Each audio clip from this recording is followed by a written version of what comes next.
BJP की सरकार है, उसने चुनाव से पहले वादा किया था 57,000 शिक्षक भर्ती का। उसमें भी विज्ञान संकाय के विद्यार्थियों के लिए एक भी पोस्ट नहीं है। तमाम विज्ञान संविदा पोस्ट के लिए लड़ रहे हैं, हम यहाँ आए कि गणित व्याख्याता पद को जरूर लाया जाए। हम 2019 से इसका इंतजार कर रहे हैं। सभी वर्गों के लिए गणित व्याख्याता पद लाया जाए। सर जब तक शिक्षा मंत्री जी हमारी मांगों को नहीं सुनते तब तक हमारा प्रदर्शन जारी रहेगा। एक और बार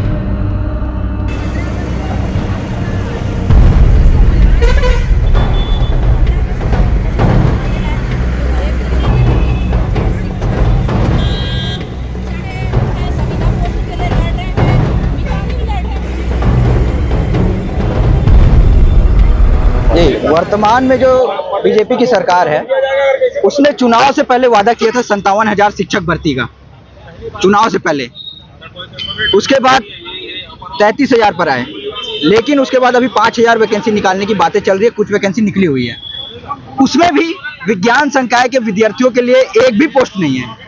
तमाम विज्ञान संकाय के जो अभ्यर्थी हैं, उनके लिए अगर पोस्ट ही नहीं रहेगा तो वो क्या करेंगे, है ना। तो पहली मांग तो यह है कि विज्ञान संकाय के लिए पद निकाला जाए।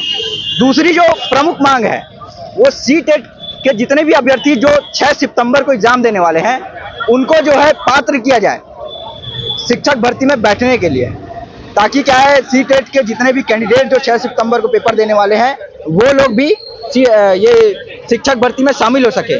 पहले की भर्तियों में ये होता था, 2019 और 23 की भर्तियों में सीटेट का जो सर्टिफिकेट है वो लास्ट में चेक किया जाता था, लेकिन अभी जो है सरकार ने पहले ही बैरिकेडिंग लगा दिया है कि पहले ही आपको सीटेट निकालना पड़ेगा, उसके बाद ही आप भर्ती में बैठ सकते हैं। तो ये सरासर गलत कर रही है सरकार। सीटेट जो कि 6 सितंबर को एग्जाम है, उनको अवसर दिया जाना चाहिए। साथ ही साथ सरकार से मैं ये कहना चाहूंगा कि आपके राज्य में जो सीजी टेट का पेपर होता है उसको आप 2-2 सालों में करवाते हैं, और यहाँ पे जो बीएड के अभ्यर्थी हैं वो तो हर साल निकल रहे हैं।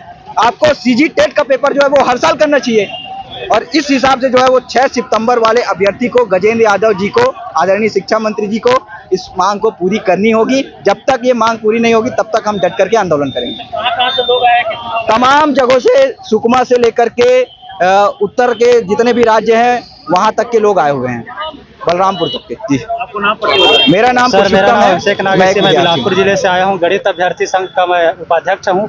सर हम यहाँ गणित व्याख्याता का पद को आगामी 2026 की परीक्षा में जरूर लाया जाए, इसके लिए हम लोग यहाँ आए हैं कि सरकार को कैसे भी करके गणित व्याख्याता का पद को इसमें शामिल करना ही चाहिए, क्योंकि सर हम 2019 से इसका तैयारी कर रहे हैं। और 2023 में क्या हुआ कि सिर्फ 2 वर्गों के लिए एसटी और एससी सिलेबस निकाला गया था, और हम चाहते हैं कि सभी वर्गों के लिए, जनरल ओबीसी सभी वर्गों का आया जाए। इस हिसाब से हम 2019 से इसका इंतजार कर रहे हैं, और हम चाहते हैं कि 2026 में गणित व्याख्याता के पद को जरूर शामिल किया जाए सर, क्योंकि 2025 में क्या हुआ, आरटीआई से सूचना मांगा गया था और उसमें गणित व्याख्याता का पद शामिल था।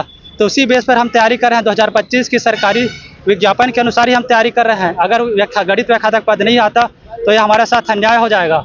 इसलिए हम यहाँ आए हैं कि गणित व्याख्याता पद को जरूर लाया जाए। हम 2019 से इसका इंतजार कर रहे हैं। सभी वर्गों के लिए गणित व्याख्याता पद लाया जाए सर। अभी बात नहीं हुआ है सर। हम अच्छा सर, जब तक शिक्षा मंत्री जी हमारी मांगों को नहीं सुनते तब तक हमारा प्रदर्शन जारी रहेगा। एक और बार यहाँ धरना दिया जा चुका है, और इस बार आज हम उनसे मिलकर ही रहेंगे और अपना ज्ञापन सौंप कर ही रहेंगे सर। ठीक है सुधीर, भैया हड़ताल जारी है यहाँ पे, आप क्या है? देखिए, देश की और प्रदेश की शिक्षा व्यवस्था पूरी तरीके से चरमरा गई है।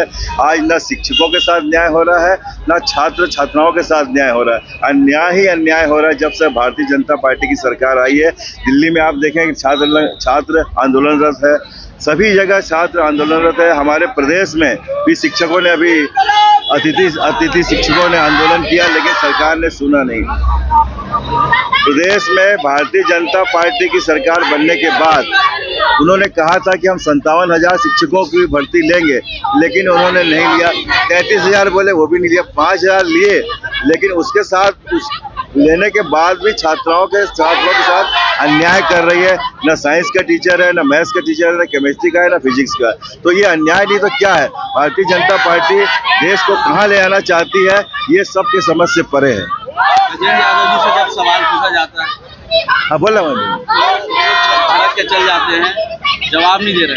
नहीं, उनको जवाब देना चाहिए। वो जिम्मेदार है, जिम्मेदार पद पर है। छात्रों का भविष्य का सवाल है, शिक्षकों का सवाल है, और यही हमारे देश की व्यवस्था की रीढ़ है। तो उनको जवाब देना चाहिए, न केवल जवाब देना चाहिए बल्कि उसका निराकरण भी करना चाहिए। हमको ऐसी नौकरी ही नहीं करनी सर, गलत काम करने का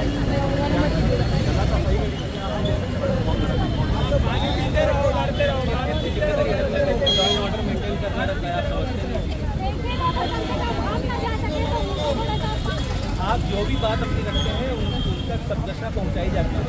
जब भी आपकी कोई बात होगी जवाब नहीं मिलता सर, इसीलिए हम लोग